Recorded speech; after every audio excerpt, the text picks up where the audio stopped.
Everything looked great on the surface, but something felt off. Something didn't feel right. And they don't even know that they're dealing with a psychopath. I know every tactic in the book, every single mind control, hypnosis trick, and that's one of the big red flags that I've seen in like 99% of cases. So anytime we're with any narcissist, you need to understand.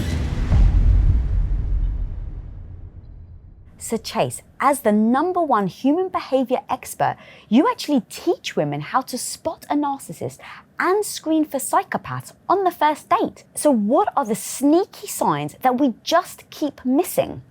The ones I think that people miss the most is the stuff that's most obvious, because I think the psychopath, what they do is they pull you in by becoming what you need. So the moment that they transform into what you need to see or what you need to hear, you develop a cognitive blind spot for all of these warning signs.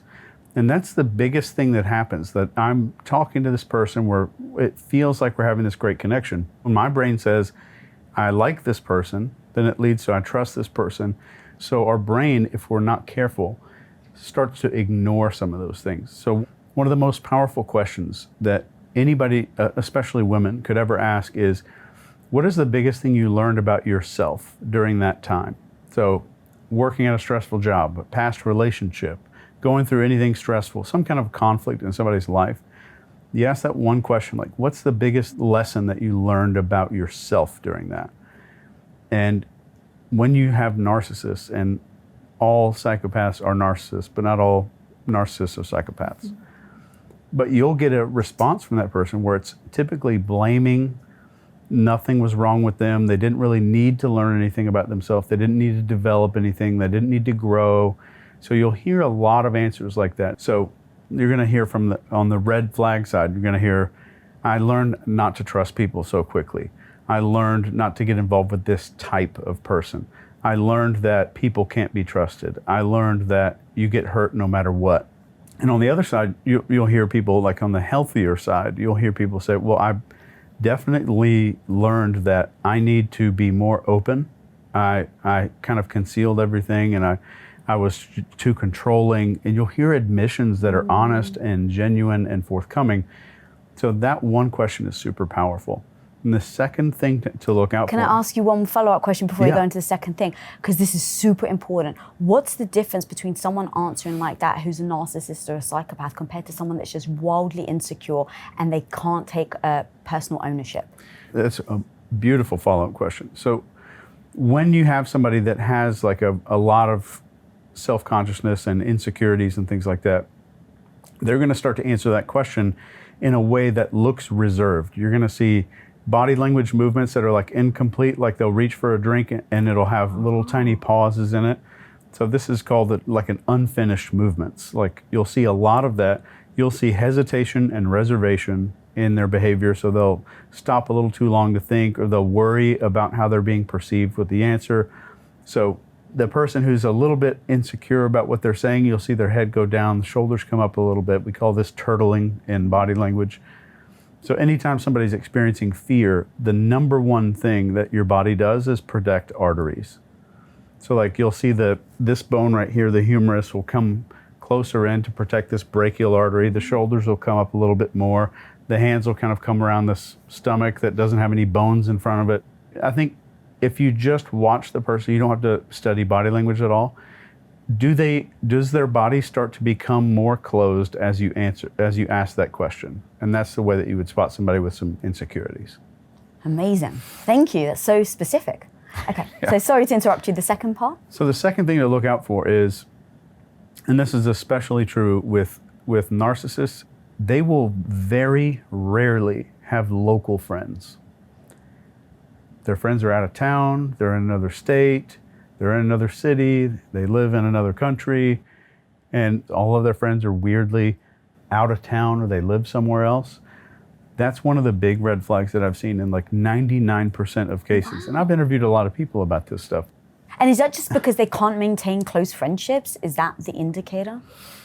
They have a great ability to maintain occasional friendships, but they don't have the ability to spend lots and lots of time with a person for an extended period without something happening, like the relationship starting to crumble, like we had a falling out, or that guy's a dick, or they're going to say something like that for any reason they don't have any local friends.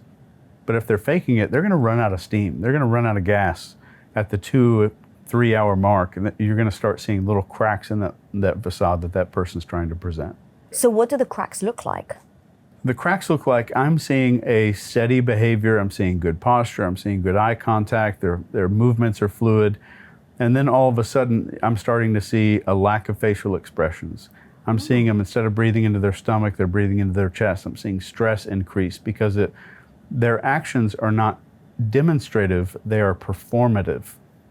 And that's the biggest thing that I think people should learn to spot the difference between, am I seeing a performance versus a demonstration of this person's natural thoughts and their feelings and what they're thinking.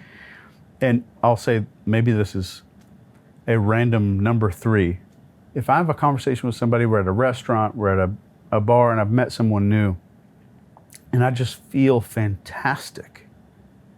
Like I'm almost like I'm meeting me. I'm meeting the exact thing I'm looking for. And after the conversation, you don't feel good anymore.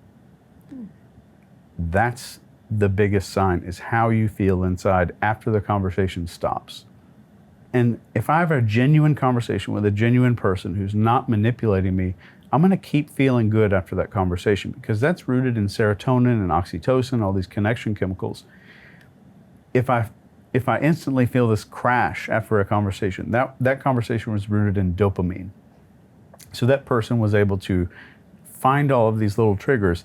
And it's not, there's no textbook out there that says Psychopathy 101, here's how to manipulate people. They grew up doing this. So once we get to the point where we're understanding that, people say, like, this is how to permanently disarm a narcissist. You're not going to do that. That's not going to happen.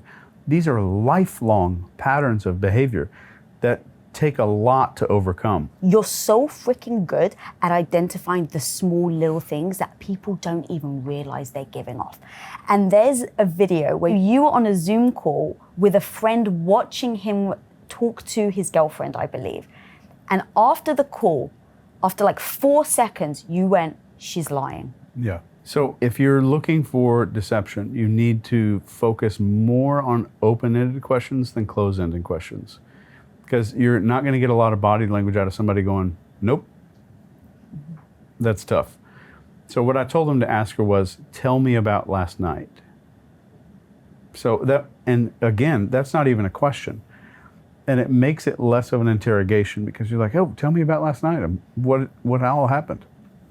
Versus, what did you do last night? Right. And that's like an interrogation type of question. Tell me where you were last night. What did you do? Who did you hang out with? So I'm kind of just making a statement instead of a question. So the brain doesn't react like it's trying to defend itself. So the moment that happened, we're starting to see nonverbal responses. And so I was just kind of like off camera looking at his phone. And I knew her baseline because I've spoken to her maybe for 2 minutes before in the past. So number one, the first thing is, we tend to look a certain direction to access information, but everyone's different. And anybody listening right now, you could test this on all of your friends, and I'll test it on you right now so we can see it on the podcast. All right, let's do it. What is the 7th word of your favorite song? All right, so down left is called internal dialogue, and that's 99% of people. Oh. So if I'm running through words in my own head, I'm going down and left. So now we kind of have a baseline of a person. So the number one thing that we need to look for when it comes to human behavior is, can I detect a change? It doesn't matter if a person, it says, oh, you see all these books, like somebody doesn't look you in the eye, they're scratching their face, they cross their arms. If they do that all day long, those behaviors are meaningless, because that's their baseline. That's their normal behavior. So what we're looking for is a change. So the first change was this eye movement deviation. So she looked down left for a prolonged period, which is like, let me think about what to say. Mm-hmm. Right when she started talking about everything, her blink rate, which is how often we blink, shot through the roof. So let's break this down really quick. When we talk about blink rate, this is how often a person is blinking. And we typically say blinks per minute. And the more often we're blinking, the more stressed out a person is. And the less often we're blinking, the more focused a person is. So if I'm sitting here and I'm about to give you horrible information, like you're sitting there and your doctor comes in the room and is like, all right, why don't you have a seat here? You're gonna almost stop blinking. So that's focus. So during high focus, it's like 3 or 4 blinks a minute during extreme focus. And during stress, like when I'm taking like the math portion of my SATs, my blink rate is like 75 per minute. And the cool thing about blink rate is I can instantly see it in someone because we look into each other's eyes all the time when we talk to other people. And it's an unconscious behavior. So one thing that we saw right away in the video is blink rate. Her blink rate was about a 15 or 20, which is the average in conversation. And it shot up to about an 80. Wow. When she was explaining what she did last night. And that's a solid indicator of stress, not deception. There's no behavior of deception. It doesn't exist. So we're looking for changes to normal behavior and stress. And then am I seeing a cluster? Not just one thing. So if people say, oh, he did this one thing, he's lying, you need to look for multiple things. Like he lost fluency, he hesitated more than often, his eyes went in a different direction, his blink rate went up, he reached across and covered his abdomen, his turtles went up, or his shoulders went up and did this like turtling behavior. And we're looking, that's a cluster, right? So when I see a cluster of behavior, I know that I'm not saying that someone's lying, I'm saying the likelihood is drastically increasing because I'm seeing this cluster. So the cool thing is, like, if you're studying blink rate, you don't need to sit there and count per minute blinks of a person. You never want the time that you use a technique to be at the moment when it's most needed. So practice it at Starbucks, practice it at the grocery store, practice it in your Zoom meetings. So what you do is you start a conversation. Does the blink rate look pretty average, fast, or pretty slow? That's it. So what is the baseline here? And your goal is to look for change. So am I seeing blink rate slow down, stay the same, or speed up? So it's such a great indicator because it's built into our mammalian part of our brain and our brainstem. We're not aware of it, and we're looking at people's eyes already. So it's such a beautiful indicator of stress and focus. Here's where it gets into narcissism. And let me know if I'm droning on too long. No, I'm loving this. Okay. I feel like my eyes haven't blinked. Oh, good. I'm that focused. I think your blink rate was an 8. Oh, really? Before I said that, yeah. All right, guys, we'll be right back with Chase Hughes, but just for one moment, I want to ask you if this episode or any other Women of Impact episode has ever brought value to you, please smash that subscribe button down there because you have no idea how much that becomes the calling card to women out there that you can come to a place, build your confidence, feel safe, feel like someone's got your back and be part of this community no matter what you're struggling with. So smash that subscribe button down there. Thanks for listening, guys. Now back to the episode. So if I'm doing a good job, I'm going to have this low blink rate. And the way that it gets into narcissism is, especially into psychopathy, you start talking about some of your vulnerabilities and their blink rate drops to 0. So like the moment, let's say you and I, we don't know each other, we're both single, we're on a date somewhere, and you start talking about how you're really insecure or paranoid about this thing. You start exposing this little flaw in yourself that normal people would go, oh yeah, I do that too sometimes. But the moment you see someone just laser focus on you, the moment you get into those vulnerabilities and insecurities, that's a big deal. Why wouldn't that mean that you're so focused because you're so into it? Right, you can be. So I might be really focused and into it and then kind of show empathy on my face. You'll see this little muscle right here. That's called the grief muscle. So it makes this little horseshoe shape, and it's almost impossible to fake. So when you're talking about something that's vulnerable or sad or maybe some of your insecurities or something like that, you're going to see like some social mirroring on that. You'll see someone's forehead go up, and they'll kind of mirror that with you. That they don't have to verbally say anything. But if I'm talking about insecurities, I see a drop in blink rate. and I don't see any facial resonance. Or if I'm talking about something really exciting, you see my eyebrows go up, yours went up instantly because you have empathy. And an interesting thing is that about 85% of people, even if they're total strangers and you do this and you say good morning, oh, hey, good morning, they mirror it without even knowing that their forehead did that because they have true empathy. So this is so difficult to fake.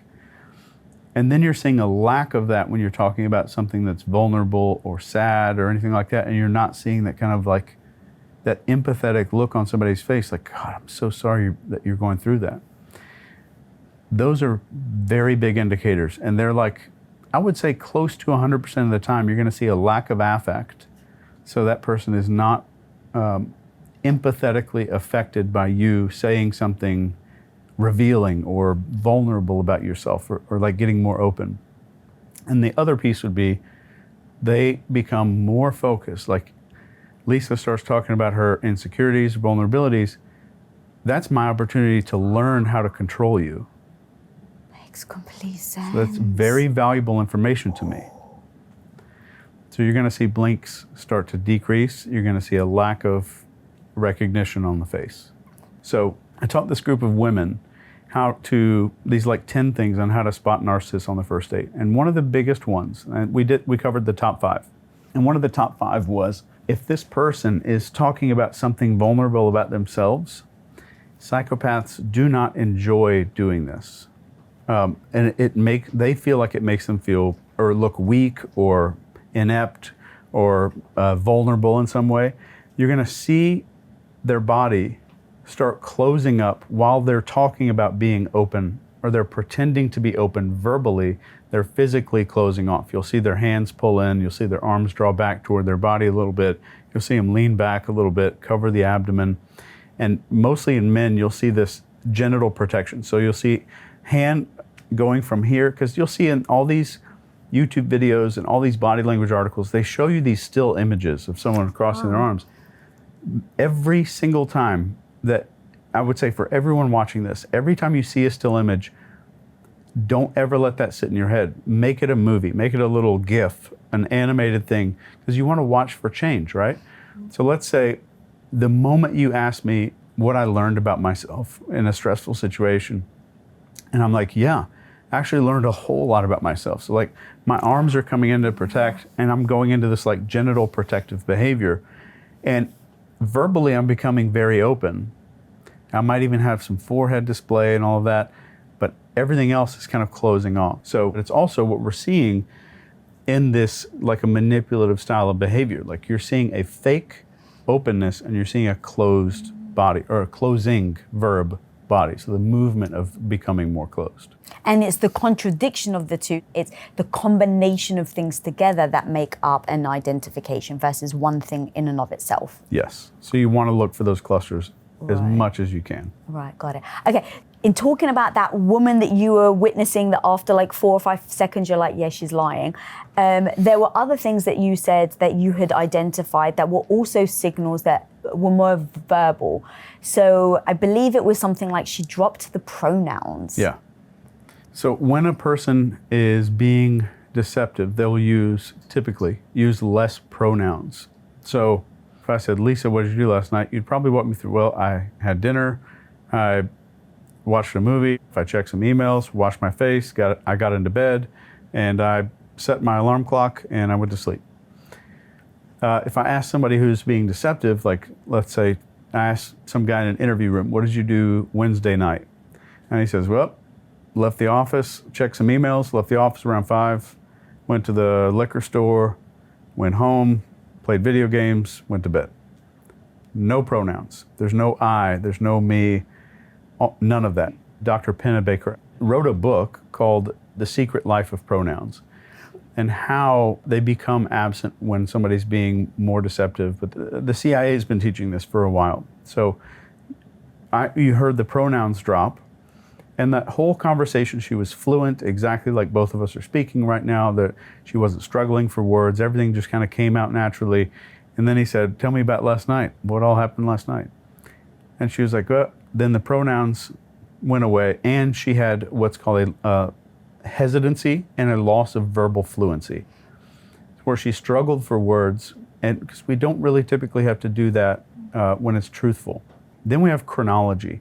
So when you say like, oh, what happened last night?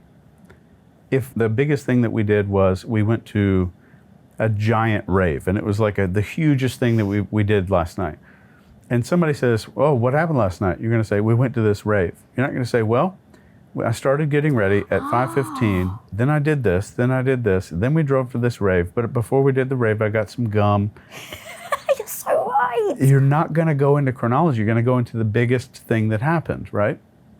And I'll throw a caveat here. If you say, tell me what happened last night from beginning to end, then you can't knock them for that. Yeah. So, but if you say like what happened last night, and someone just goes into this like chronological recollection, it very, very likely, especially if you're hearing it with those other indicators, is very likely to be deceptive.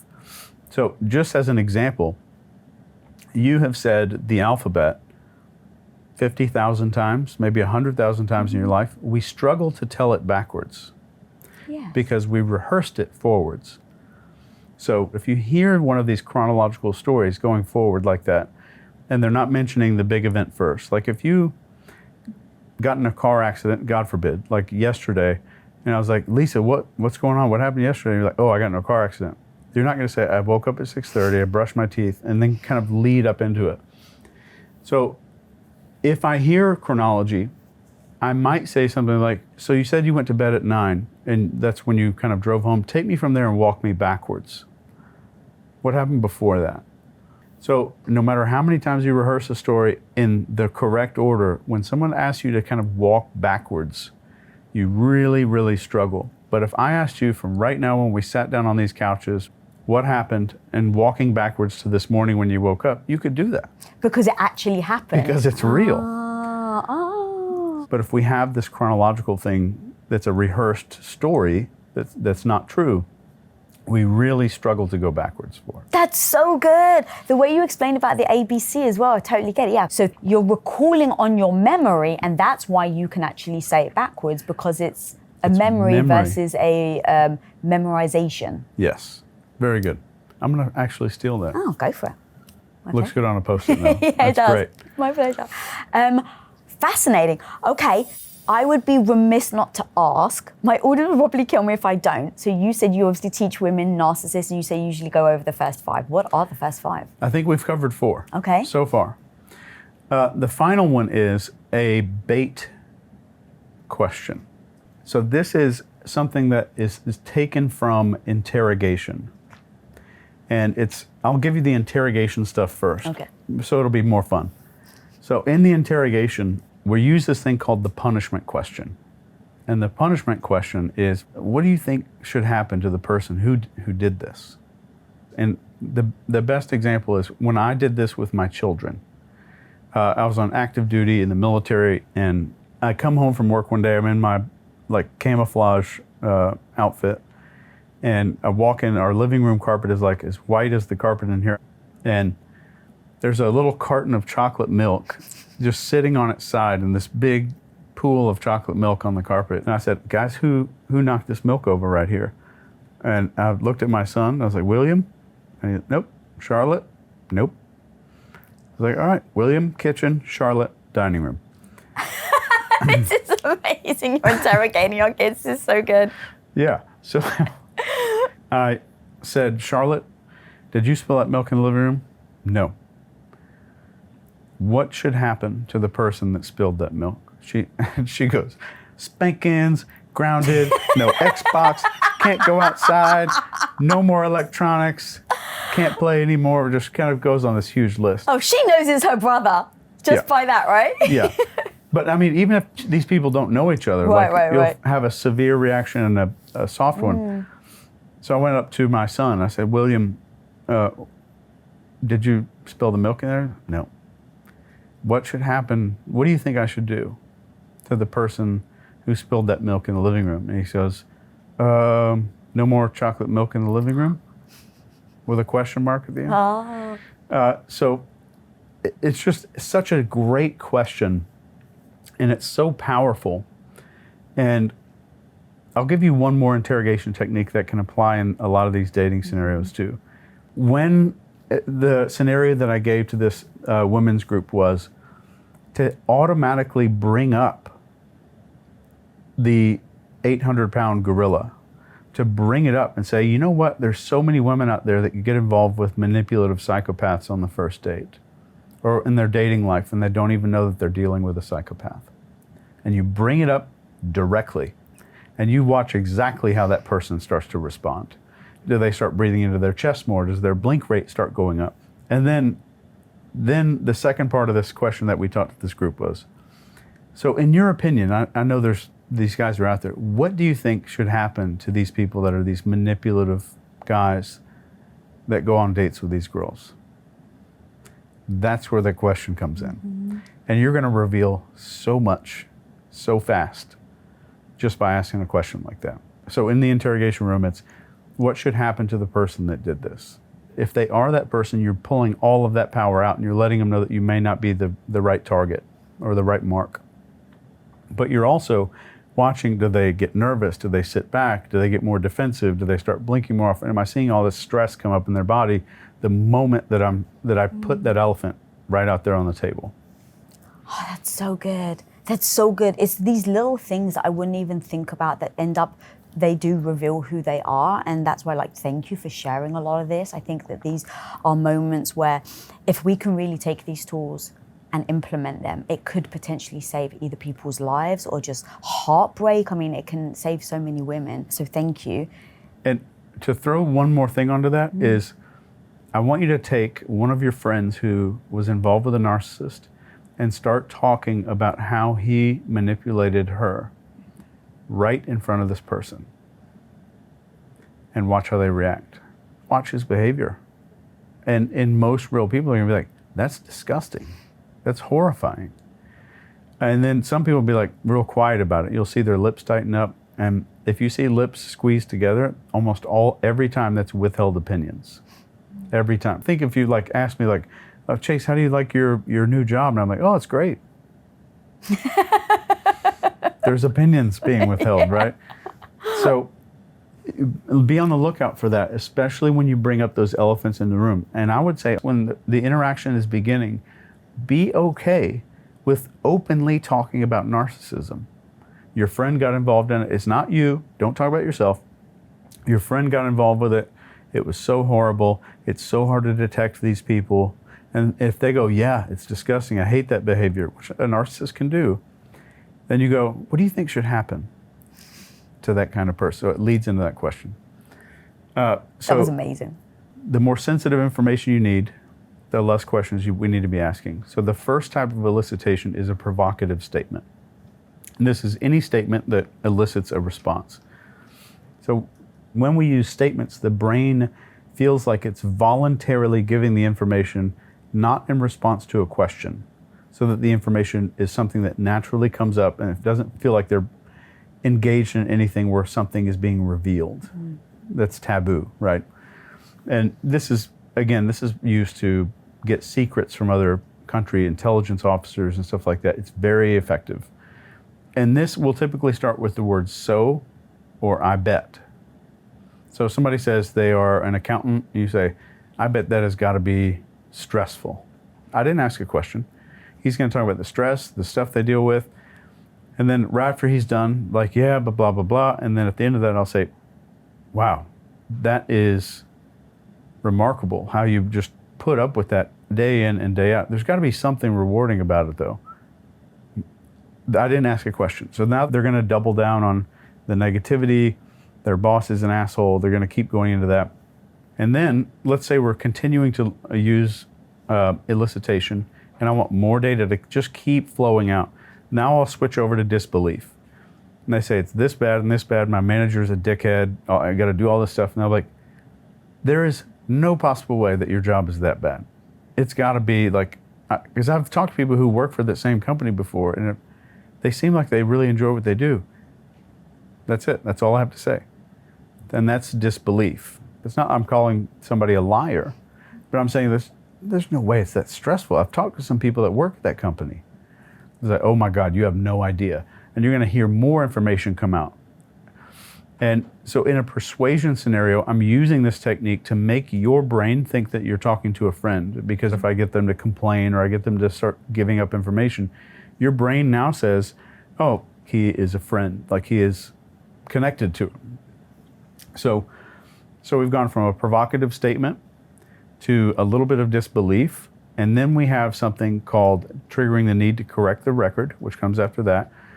This is a technique that was initially invented, I think, in the 80s by a guy named John Nolan. So like if you and I were standing at Erewhon, which is like Whole Foods for anybody watching that's not a Californian, and I'd say, Lisa, I want you to go figure out, there's somebody stocking baby carrots over there. You go figure out how much they make in under 60 seconds, and you're not allowed to use any questions. That's tough, because money is a sensitive topic, right? We can't say, hey, how much do you make for a living?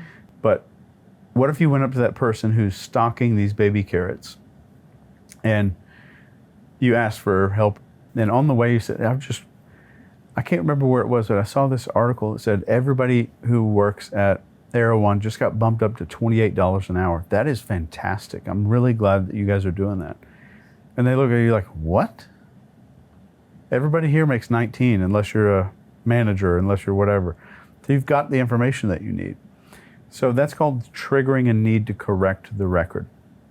And there's many other techniques you can do, but some of those, you can get people to start revealing their true self. You can get sensitive information. So the rule of thumb is the more sensitive the information that you need, the less questions you need to be asking. It needs to be statement driven. That's amazing. And so I always think about these things as being able to work both ways. So it's if you want to get the truth out of somebody, but also, again, going back to if you're worried about being manipulated without your knowledge, these are things that you can start to be aware of. So you talk about something called fog and kava? I don't know how to pronounce it. However you like. Okay, kava, there you go. Talk to me about those strategies and what we can learn from them as a female worried about being either around a psychopath or a narcissist or dating one. So kava is all about end results. So I'm either seeing control, acceptance, validation, or attention. That's the only four things you're going to really see one of these guys look for. So is their behavior about control, some kind of acceptance or something like that? I need to be accepted. Validation, I need you to see how smart I am, how tough I am, how cool I am, how strong I am, how powerful I am, whatever. Or attention. So anytime we're with any narcissist, you need to understand those internal operating system of that kava acronym of what am I seeing this person do? And it's crystal clear. Once you just understand that acronym, I can tell this person's not about controlling my time and all this stuff. They're not about making sure that they fit into this group, or they're some kind of weird conformist. They don't need validation all the time. It's just my attention. They're craving my attention. So whatever their desired outcome is also their greatest fear of loss. So now we know what they're most afraid of losing is the attention, right? Or the control. So how would that actually then look, let's say in the dating world, what actions would happen? Would it be they're trying to take you away from that person that's close to you because they need the attention? Yes, so there's two ways. There's carrot and stick. So you start, let's call him Billy, your 8th grade buddy that you still talk to. So I just see all these Facebook notifications for like Facebook Messenger on your phone. I'm like, who the hell is this guy? And I see you responding to him a lot. I don't say anything to you, but all of a sudden I order flowers to the house. I'm doing all this kind of crazy stuff because I think your attention's elsewhere. So I'm using carrot at this point to make sure I've got all of your attention. So that's carrot. And the stick is I confront you and I say, hey, this is either me or him. You're like, bro, we like jumped on trampolines together 30 years ago. Like, it's not a big deal. But that's when you'll have that conversation, like it's me or him. And there's a carrot and a stick for all of these. So if I want to control you and I don't want to be like, dictate what you're allowed to do, where you're allowed to go, I'm going to make it really good. I'm going to try to structure our time together to where we're going to do fun stuff. We're going to a church that I picked. We're going to fill in the blank. So I'm just going to structure your time your focus and your energy. So I'm in kind of control of where you're going, but I'm doing it in a way that it looks to you like we're doing things together. And I've heard, it was Dr. Ramani actually that said, just try and change plans on a narcissist, see how they respond. Yeah, especially if it's the control. If it's attention, then that will be okay. And if it's validation, and you try to change plans, say, hey, we're going to this other thing, that's going to piss them off. If you say, hey, we're going to do this other thing because I know you're into this, this, and this, and everybody admires you because of those things, and I think this would be the perfect thing to do. So you give the validation. So you're learning how to control and how to like start taking psychological control over the narcissist. And the second thing is to learn what they're using is the FOG acronym. And this is fear, obligation, or guilt. Those are the three things that people are going to use to either get your control, your attention, your approval, your acceptance, or whatever else they're trying to get from you is through FOG, fear, obligation, and guilt. So those are, I think, mostly easy for most people to get. But when you start seeing it, that's one of the times that you can start calling things out, but you do it in a way that's non-confrontational. So if I have somebody here that says, like, if you do this again, this is going to happen, then you start calling it out and say, wait, just so I understand, you are wanting me to do this, this, and this, and if I don't do this, you're going to do this. So you take all of their manipulation tactics, pretend like maybe I don't understand it all the way. Let me break this all down. So I'm taking like this little thing that you sent me in this secured envelope you don't want anybody to look at. I'm like, well, hold on a sec. Let's open this up. I'm going to lay all this shit out on the table so we can all look at it together. Let's all take a look. And that's one of the best ways to do it. Could you ground it in like an example? So let's say, for instance, out of the carver, someone's looking to control you. How would they use FOG, fear, obligation, guilt, as a real example? What would that look like? Pick one of the CAVA acronyms. Okay, so control. So somebody wants control, and they want to use which out of the Guilt. FOG? They want to use guilt. Yes. Okay, so I'll use your name for this. So I'll say, Lisa, the last time that you went out, some weird stuff happened, and it made me feel awful. You went out for your girls' night. I didn't hear back from you. You didn't text me for like 3 hours in a row. And I don't know, maybe it was bad service or something, but I sat back here at the house, worried if you were dead. I was sitting back here just worrying about you the whole entire time because you didn't check in with me. You didn't tell me where you were going. You didn't make sure you were in an area where I could even see your GPS location. And it makes me wonder, like, am I in a relationship with someone who even cares about how I'm feeling? That's exactly what that would look like. Ooh, can I give you one more? That was so good. Yeah. All right, so let's do carver, let's do validation, and then let's take FOG, let's do obligation, because I don't know how that would actually pan out. Okay, and I'll use you again. Please do. I hate acting this way. You're so good though, I love this. Because here's what it does, it really grounds it into what that would actually look like. So thank you for doing this. Okay, so, all right. Lisa, I know that we've had this conversation several times, but you've told me that you support me. You've told me that you're here for me. You've told me that I'm the one bringing in the most money, so my career is the most important. Am I correct that you said those things? Yes, you are.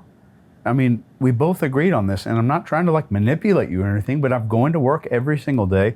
I've done this online college throughout the nights. I've done all of these things, and not once in the past 2 frickin' weeks have you said anything to me that I've gone above and beyond for everybody in this household. And I don't know, maybe you're manipulating me or something, but I haven't heard anything from you, and you promised me that these are your priorities. I see it all. Okay, good. That was so good. Because, and I even love that you even dropped in, like, I'm not trying to manipulate her, I'm just saying the truth. Like that is almost a form of a manipulation. Yeah. And you'll hear that comment like, I don't think you're trying to manipulate me, but, and they'll say that to you. Okay. So I have a quote of yours that it's very simple, but just hit me like a ton of bricks. Mind control is pretty easy. It is. Talk to me about how easy mind control is and what are the steps of somebody influencing us? If I could sum up mind control in one phrase, one sentence, it would be the ability to weaponize cognitive dissonance. Ooh. And if you think about how you get involved with a narcissist in a relationship and why you stay, that's weaponizing cognitive dissonance. If I can weaponize cognitive dissonance, I can get you to do anything. So cognitive dissonance is about your identity and who you think you are as a person. And in a narcissist relationship, it's, I'm a good wife, I'm a good woman, I'm a good supporter, I'm a good mom, I'm gonna stay here for the kids. So it's about identity. So if the moment something comes up that might challenge that identity, like my friend says, oh, Jennifer, you need to leave this relationship, I automatically delete that because it goes against what I believe first. And I would encourage anyone out there to just spend some time learning about cognitive dissonance. Because if you're doing mind control on a person, whether you're creating some crazy assassin to go do some CIA stuff, or you're manipulating somebody on a date, it's cognitive dissonance that you're creating. So you're kind of getting someone to build an identity, and there's 6 avenues to influencing the human brain. And these are focus. Can I get you to focus on me or the situation or whatever I want you to? Openness. How open can I get you to get so I can make you more vulnerable? And then we have connection. And connection is the degree to which a person feels like they are in sync with another person, just naturally connected. And then we have suggestibility. And this is the degree to which you will accept suggestions from someone. Like, maybe we should do X. And then you'll say, yeah, I will do that. It's like the ideal cult member is super high suggestible. Then we have compliance. And compliance is the degree to which you will accept and then act on those independently. So not us together, you'll do something independently. So that's compliance. And then expectancy. And expectancy is the degree to which you can generally predict the future of what we're doing here, what's going on, is going to be positive. So if we take an extreme example, where total strangers were talked into committing murder in less than an hour, and this is the famous Milgram experiment. People thought they were volunteering for an experiment about learning. They go into this room at Yale University. It's got this shocking machine in there. And there's another volunteer who's actually an actor, and you watch him get strapped to this machine and he's about to get shocked, and you're the person that's supposed to be shocking him. And he's right on the other side of this wall. And you read him these questions and he answers through a push button. It says like A, B, C, D. And every time he gets one wrong, you shock him and increase the voltage a little bit. Wrong, shock, increase voltage. So there's only one volunteer, which is you. The other guy's an actor. The guy in the lab coat is an actor who's like the scientist running the experiment. He looks like a doctor. He's got a clipboard and a lab coat and all this stuff. At about the midway point, you can hear him screaming. The actor is screaming, the guy that's getting the electric shock. Right, he's not getting shocked, right. But you think he is. We damn sure think he is. And he's saying, I don't want to do this anymore. I have a heart condition. Let me out of here. And you turn around to this guy in the lab coat and you're like, well, what do you want me to do? And the guy in the lab coat says, the experiment requires that you continue. Please continue. So then you keep shocking. He's screaming. And around 300 volts, he stops making any sound. It's dead silent. And he's not answering the questions anymore. There's nothing coming from the other room. You turn around to the lab coat guy again, like, what do you want me to do, bro? And he says the same thing. Any non-answer must be treated as an incorrect answer. Please continue. Keep going. Then it finally gets to, on the machine it's labeled, danger, severe shock, 450 volts. Shocking this person that you believe might be dead. And there's even clips of these people saying, oh, he might be dead in there. So let's think about, like, when it comes to persuasion and influence, people think it's hard to sell a car. People think it's hard to go on a date and talk someone into dating you. I would argue that it's harder to talk someone into murder. So when it comes to that 6-axis model, this is our hyper responsiveness to authority. So like there's brand new things happening all the time, which is generating a ton of focus. And is there a lot of connection in this experiment? There's not. Is there expectancy? There's none. They don't know what the hell is going to happen next or that it's positive. And there's no openness. The person's not sitting there shocking them, talking about their life secrets and all these little insecurities and stuff that they have. So all we have is focus, suggestibility, and compliance. And you get someone to become a murderer in less than an hour. So when we look at that 6-axis model, we're looking at a model where if you just capture 3 of those things, you can get someone to do almost anything. If you get 6, you're unlimited. You have unlimited control over a human being. But to capture control over a human being, you need 4 other things that are even more powerful than that 6-axis, and that's the fate model. And fate is how we control an animal brain. And we have a kind of an animal brain underneath our human one. So our brain evolved, so we think, in layers. And none of our mammalian brain can speak English. It's incapable of language completely. So if you think back to the Milgram experiment where people were made to be murderers, there's no sales script. There's no hypnosis being used. So there's no language. And that's so many people focus on the language. And if you think back to like, if you've ever watched somebody maybe got away with something that they shouldn't have gotten away with, our first question in our head is, what did you say? Oh. What did you say? And it's never what we say. It's what am I doing to control that mammalian brain? And if you think about just Cesar Millan, the dog whisperer guy, he uses that fate model, F-A-T-E. That's focus, authority, tribe, and emotion.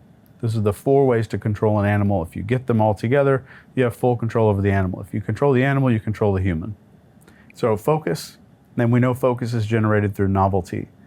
So especially in hearing this in terms of manipulators, if I'm seeing a lot of this weird novelty behavior, like that's developing a tremendous amount of focus. Because anytime something is new, our brain says, this is different. I didn't expect this. I don't have an app for this, right? So I need to pay attention. The second part is authority. And when it comes to authority, you sincerely are looking at a mixture of 5 things. And this is confidence, discipline, leadership, gratitude, and enjoyment. Those 5 factors trigger the human brain to think this person is an authority figure. So as they're going through the study and the guy's in the white lab coat, it seemed like in that moment, the manipulation is, I'm the authority, I know what's happening, you just need to follow my lead. Correct. So our brains do not have a firewall, and they're riddled with loopholes. And this is the biggest loophole in the human brain is response to authority. And this guy in the lab coat didn't need all this confidence and all this other stuff. All he needed was a little bit of composure and a lab coat, which is a loophole. And our brain says, oh, lab coat, doctor, medicine, that's an authority figure. So it's a bypass. So that's a perception of authority. If I can get you to perceive authority, you'll typically do what that person says to do. And it'll be incremental. I'm not going to say go jump off a building. I'm going to say, hey, step off of this carpet over here. Just take 1 step off. So these are incremental small compliances and something you really need to watch out for. Am I getting incrementally asked to comply or do something in this relationship? It's kind of a wedge. So there's small things starting and kind of escalating over time. Then we can move into tribe. And when we get into tribe, we will do what the tribe does. And this is almost, there's maybe 10 people in the world who this doesn't apply to. Maybe you have a neurological condition or something like that. But any human will do what the tribe does. There's a study by this guy named Dr. Solomon Asch, and this was in the mid-70s, I think. And he has a card where there's 3 lines on it. They're all of different lengths. And there's a card over here that has 1 line that's the same length as one of these lines on this card. And the task is simple. You look at all these 3 lines. Which line over here is equal to that line? Super easy. But there were 10 people at this table. 9 of them were actors. Only 1 of them was a volunteer. So as clear as day, the correct answer is A. As clear as can be. But when they go down the line of all these people, it's C, C, C, C, C, C. And it gets to this last person, they go, C. Because everybody else did it. And that was 100%. Wow. 100% of people would start going along with the crowd, especially when it's public and when you make our behaviors public. When you have to write them down on a piece of paper, they chose the right one. Yeah, I mean, look, when I think about going back to the tribe thing, they say now loneliness is worse than smoking 15 cigarettes a day. It's worse than obesity. It's worse than alcoholism. So I go, okay, if loneliness is that bad for us, think about it. For a survival mechanism back in the tribe days is that, well, of course, you would not want to be ostracized from your group, because that could mean either loneliness, hence, bad for your health, or actual death because the bear's going to eat you and you've got no one to help. So being ostracized from a biological standpoint makes complete sense. But then it goes to, why do we not speak up? Yeah, it's the ultimate taboo to talk about. Because let's go back to those tribal days.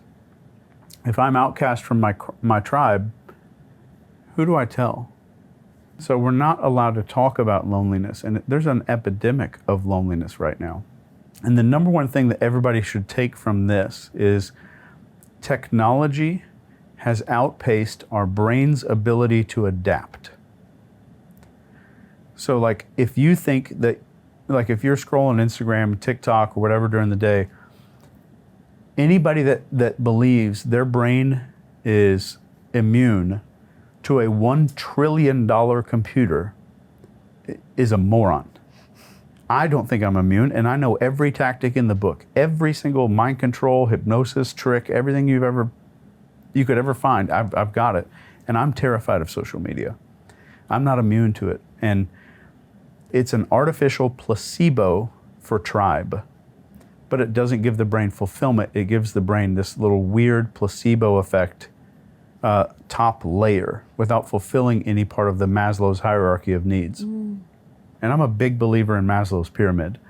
So if I have this like social love, belonging, connectedness level, which is like we have like basic survival, like food and water and sex, and then we have belonging and all that other stuff. If that's pulled out, I can never go above that. Whatever level of Maslow's pyramid you are at in your life, you're automatically programmed genetically to worry about the thing right below it. So if I'm at this confidence thing, my worry is about this social belonging and all this other stuff. That's where I'm going to fall down to if my confidence goes away. So this is like the self-actualization part of the pyramid. And if I lose this belonging and love, then I'm worried about, like, I'm at survival level, like food and water. So if I lose that sense of belonging, everything's gone. My confidence, my sense of self, my well-being, my self-actualization, everything goes away because that one piece of the pyramid was pulled out. Speaking of that then, social connection and technology, I think of the dating apps. It's like we've got the best commercial of what we look like. So it isn't necessarily the reality, just like the highlights. How would you even tell then, if you're on a dating app and you're looking at people's profiles, what on earth would you look for to see if they're authentic or if they're trying to hide something? When you're looking, how polished is the image? Do they need to do 10 takes before they put a photo up? Do they need, like, am I looking at a polished, presented thing here, or am I looking at a person who is comfortable with social injury? And I would say it's hard. First of all, it's very hard on a dating app. You're not always going to get accurate information because, I mean, there's so much AI now. AI could have written that description. The pictures could be AI. It may not even be a human that exists. Who knows? But I would say that if I was on a dating app today, aside from all the photos, the number one thing I would look for is there a statement of even tiny hint of vulnerability inside of that? I'm healthy, I run a lot of blah, blah, blah, but somehow I'm addicted to Cheetos or something like that, something that's human. So am I seeing vulnerability? That's the only thing that I would be looking for. Do I see in the photos, in the description, real human being vulnerability? Is there a statement or a question that you can ask that person that shows your vulnerability to then test them to see if they'll use it against you? Because again, going back to like the struggles that women really have is they they put themselves out there, you go online dating, you meet this guy, and you're trying to know if they're sincere. Are they just trying to get, a one night stand? Are they just lying to, get a night with me? And so I just figured, how would you even test to see if they were sincere on an app? I have a perfect question. It's one question. Oh. Are you authentic? Just literally asking someone if they're authentic. Yeah, because the inauthentic people are going to be like, oh yeah, absolutely. And the people who are genuinely authentic will kind of sit back and reflect on it for a second. You're going to see them genuinely think like, well, I think so. I mean, I have this thing that I kind of hide from people. I'm worried about some aspects. I hide some parts of myself. And you'll hear the answer. You're going to hear a lot less hesitation from somebody who is inauthentic. When you ask, are you an authentic person? They're like, yeah, absolutely. I'm the most authentic person you're ever going to meet. But I think it's going to be wildly different responses between those two different types of people. The most inauthentic thing you can say. Correct. Yeah, that's amazing. And the final E on the fate is emotion. So like, am I getting love bombed? There's a ton of this dopamine right at the beginning so that I'm continually coming back for this thing. So I'm getting this love bombing and I'm getting resource bombing. But the most important final element of this is, what am I being told to do quickly? Where am I being told I don't have enough time to really think about things? And if somebody says, hey, we're doing this, are you in or out? I only have one thing left. We've only got one seat left on the helicopter, whatever that is. I need to know in the next 5 minutes. That should be very, very scary. We're tribally wired in our DNA to respond to scarcity. Scarcity of water, scarcity of food, scarcity of social connection, whatever it is. Where am I being told that I don't have time to think about decisions? So the best insulator, number one insulator to prevent that stuff from happening is to say, I'm going to unplug this video game for one day before I plug it back in and think about it. Then all the dopamine's gone, and all I'm doing is, which is hard to do, is all I'm going to do is pause. So I have all this stuff, I have the focus, I've got all of this authority, I've got this tribal involvement here, I've got emotional involvement with this dopamine and resource bombing and love bombing. All I'm going to do, I'm not going to say stop, because it may be something good. Maybe it's a new church, and it's like churches do all kinds of stuff now. They sing and dance and do all kinds of stuff. It might be something that's good for you. Maybe it's a new therapist or a new group that you're joining that is not a cult at all. They have all of those elements: focus, authority, tribal emotion. Good things have those too. But if you push pause on those good things, you'll still feel good during the pause. If you push pause on the bad things, you're going to feel like shit because your dopamine's crashing. That's the difference. Wow, and that scarcity, I mean, everything you just broke down was amazing and fascinating. And then thinking about the scarcity part, I mean, it's the biggest sales tactic, right? Like, special offer, ends tonight at 8 p.m., get it now, only 1 hour left. And so that, oh my God, what if I miss out? What if I miss out? Then makes you make decisions without the clarity. So that's fascinating. And then you said something earlier about you being, I can't remember the word you used, but basically you're the brainwash master. And so I want to ask you, how on earth did Jeffrey Epstein and P. Diddy brainwash so many people for so long without being identified? If we can discover this and figure this out, I really hope there isn't another Diddy in waiting. Okay, so this is a unique scenario where money and status was probably the most effective tool that they used. What is money? That's access to the bottom two levels of Maslow's pyramid. That's resources. I can get you food, I can get you a house, so I get you survival and resources, right? So that's money. And what's status? If I'm connected to somebody who's really high status, that's automatically, boom, love, belonging, and connection. Does this make sense? Now we're looking at Maslow's pyramid again. So then they become persuasion experts because they fulfill Maslow's pyramid or Maslow's hierarchy of needs. And there's a part two. So let's say I've got you into my little cult here. My next step is, all right, I've got to get Lisa to agree to participate in all this crazy shit that's going on here. So I have to make sure that it's okay with you. So this is where they would follow, and I'm hypothesizing here, sure. But this is where they would follow what I would call an interrogation formula. And to get you to confess, there's like 4 things I need to do. I need to socialize, minimize, rationalize, and project. So if we're in an interrogation, let's say you stole $10,000. I'd say, Lisa, Can we do something like have an affair? yeah. Because that's sort of something that I think a lot of my audience struggle with. Like, I'm not sure if my guy's cheating on me. Oh, yeah.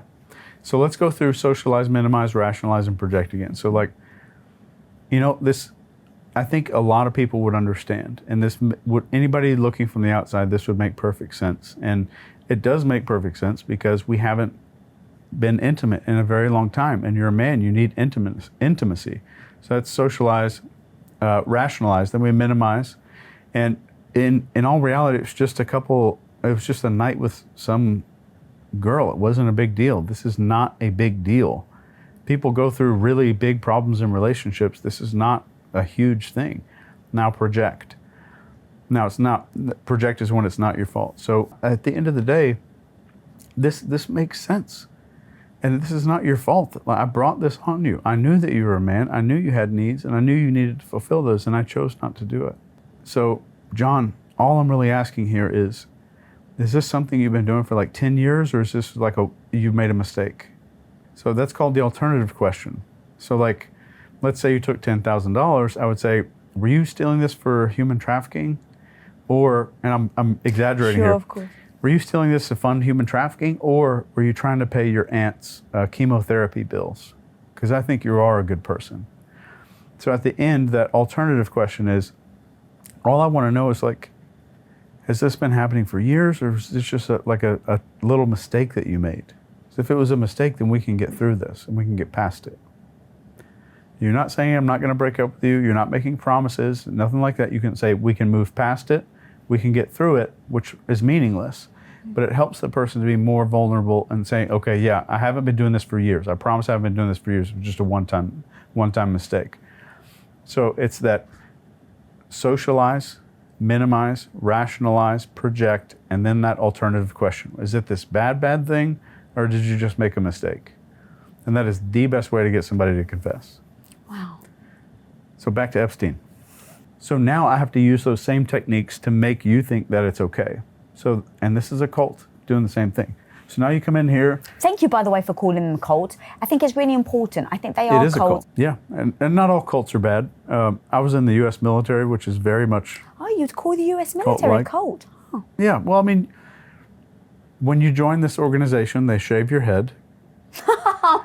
They control your entire life. They make you chant all these things all at the same time. You have to walking in the same steps in this marching line. So it's very, very cult-like. So let's say you've just joined into this little Epstein group. Socialize is number one.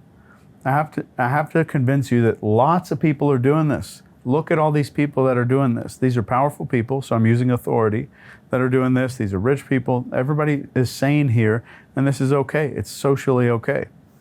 And it makes sense. So now we're into rationalize. And it makes sense because X, Y, and Z. There's all these people doing it. We have natural instincts as human beings. We're hardwired for sex. Men are hardwired to like younger women. I feel disgusting saying this, but, and then we minimize.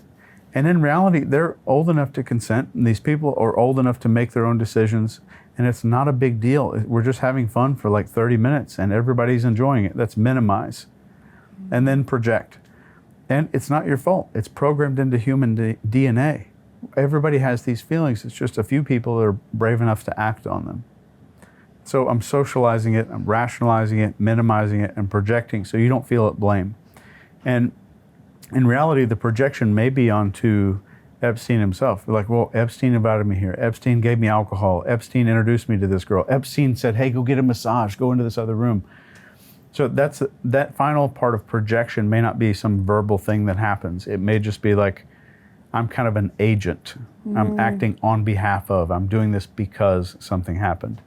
So that projection is that final step that allows, I'm going to do something that I would never normally do, which is like confessing to a crime or doing some crazy stuff with one of these idiots. So that projection takes place as the final step. So like Like, I don't want to do this. This is not really who I am. And then somebody says, it's not a big deal and it's not your fault at all. It's someone else's fault that you're about to do this. And it gives you this opening freedom. Does that make any sense? Yeah, 1,000%. And it's, especially the Diddy thing, I didn't really know Epstein until this whole thing had happened, so it wasn't really on my radar until then.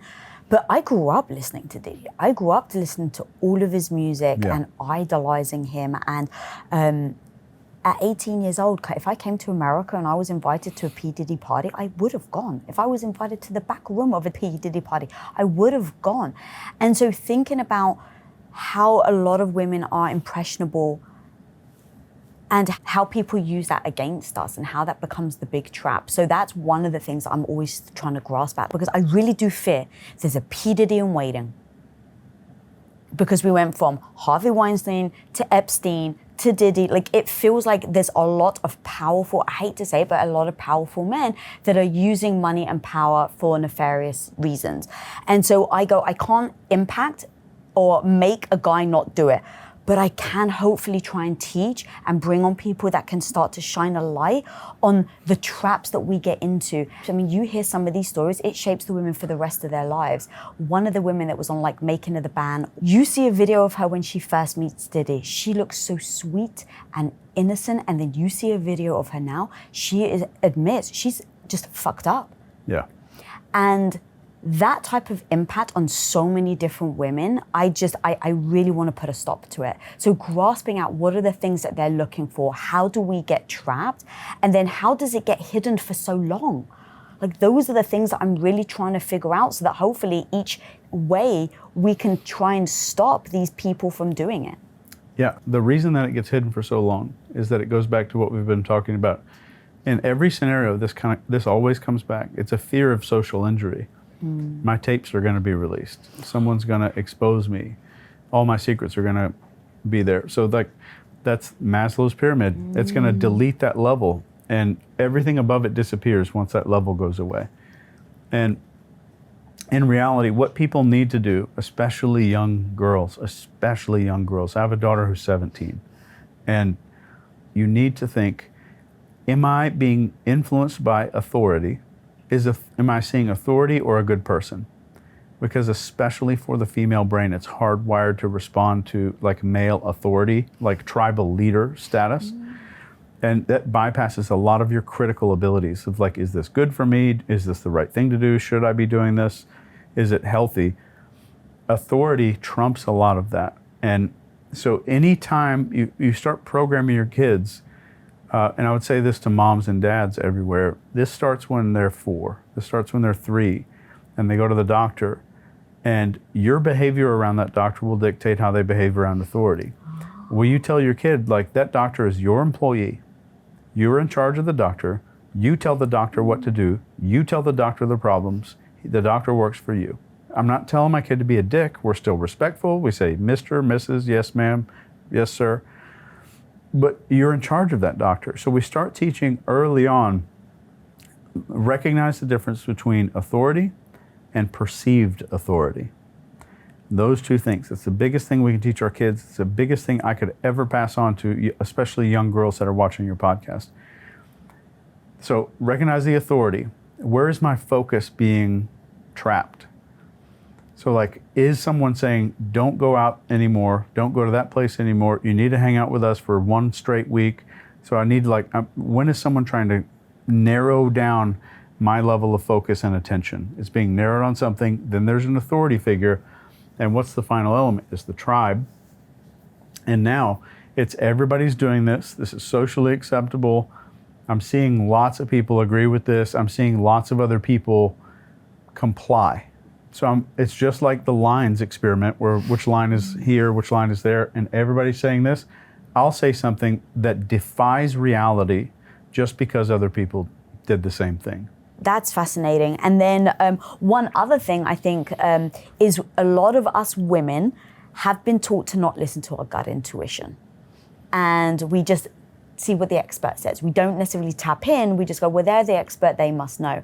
And you actually have a list of, if you focus on these 5 things, your gut intuition will be clearer and louder. Do you mind taking us through those 5 things?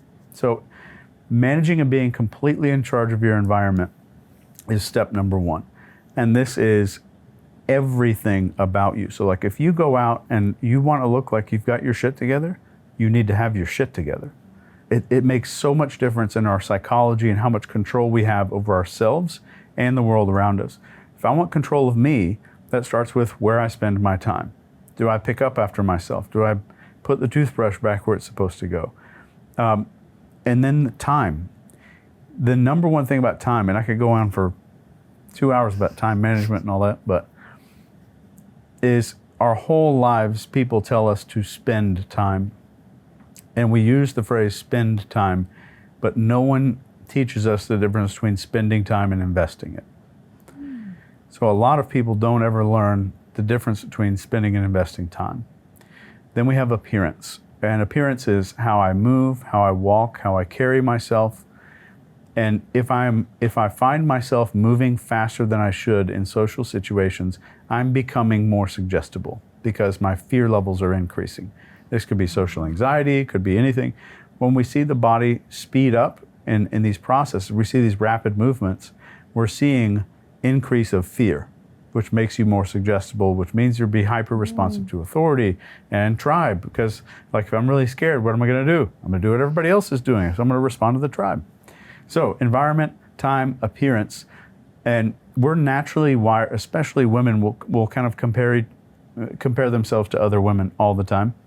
We're hardwired to compare ourselves to other people. Since that wiring is built into your brain, the best way that you can compare yourself to other people is, am I calmer than the other person? Can I be the calmest person in the room? And if that's a little too abstract for you, then take it down to speed of your body. Can I make my body the slowest moving person in the room?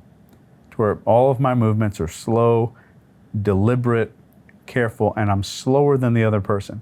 I'm not competing on hierarchy or status or bank accounts or anything else. Just who is calmer? Can I out-calm everybody else? And especially for narcissists, this is really bad. Because if you're willing to move slower and be calmer, and let's say I'm the woman and I'm getting all of this stuff like thrown at me, this kind of manipulation tactics, and I'm moving really slowly, I'm just looking like this, and if I'm more calm than you are, I'm also more willing to sit here in silence and stare at you after you've just finished talking and just contemplate. And the mistake that I hear most people say is like when they're telling you, oh, you need to stop and wait and pause and like look someone in the eye. Doing that as a tactic will not work as effectively as if you're doing it and considering what someone said. So you're using the time instead of using a trick. Oh, yeah. So just considering what they're said takes a lot of the pressure off of you, a lot of the fear, any of that stuff is gone because I'm not using some tactic. I'm just stopping to think about what somebody said. And if I hear something manipulative, I'm going to say, maybe I misheard that. So you said, and I'm going to go back and walk them through every single thing, but I'll take the blame. I'll say, I may have misheard you. That happens to me every once in a while. So let me just rephrase this and make sure I understood. So any manipulative phrase, take that blame and then rephrase it and make sure you're taking those things out and laying them out on the table so there's no denying it, and you make them agree. Like, is this correct? Is this correct, what all this shit I've just laid out here? So that would be the appearance. And then it's social, and this is having a good social network of 3D humans, 3D human beings. It's so important. And if you have a really tight social network, and you can go find one, go to a gym, go to a yoga class, go meet some people, get a 3D group of friends, because if you have a fulfilled tribe level of Maslow, you won't be seeking it in someone at a bar. That's that social level. And then our financial stuff. If you look at the statistics of people that are joining cults, all the way back to like the Branch Davidians, people who are joining have financial problems. They've got financial shit going on in their life. So figure out like whatever you've got to do to get your financial stuff in order. You're not getting late payments on bills. You're not doing all of that. And if you can't do all of that, like in a day, which most people can't, get started.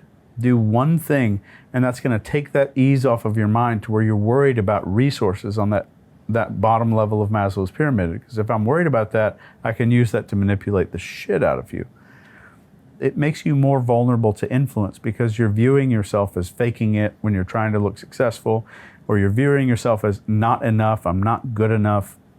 So it makes you more suggestible and more easily manipulated. And I'm not saying your financial problems are out there for everybody to see. It just makes you worry more. And when you're worried about other things outside, then you're more easy to manipulate. Wow, I've never heard of that's how you start to listen to your gut intuition. And it makes complete sense. Let me just repeat what I think make sure that I actually fully understand this. So you're saying so often we are unable to tap into our gut intuition because there's a lot of worries and things that we have that distract us and pull our attention away to not go inwards, but to always be outwards. But if we focus on all of these things one by one, it gives us the space to then be able to pause, and it allows us to go inwards and go, that felt weird. Why did it feel weird? Instead of rushing past it. Yes, perfectly said. That needs to be on a t-shirt. Oh, that's pretty long. But, so if we do all of that and we start to trust our gut intuition, mixed with all of the tactics that you've just given us, thank you. Like when I show up every day, it is in the effort to actually help people, like no BS, actually give them the tactics. And when it comes to the subtle manipulation tactics that get used on us, that we don't realize, we end up losing our confidence, not trusting our gut intuition.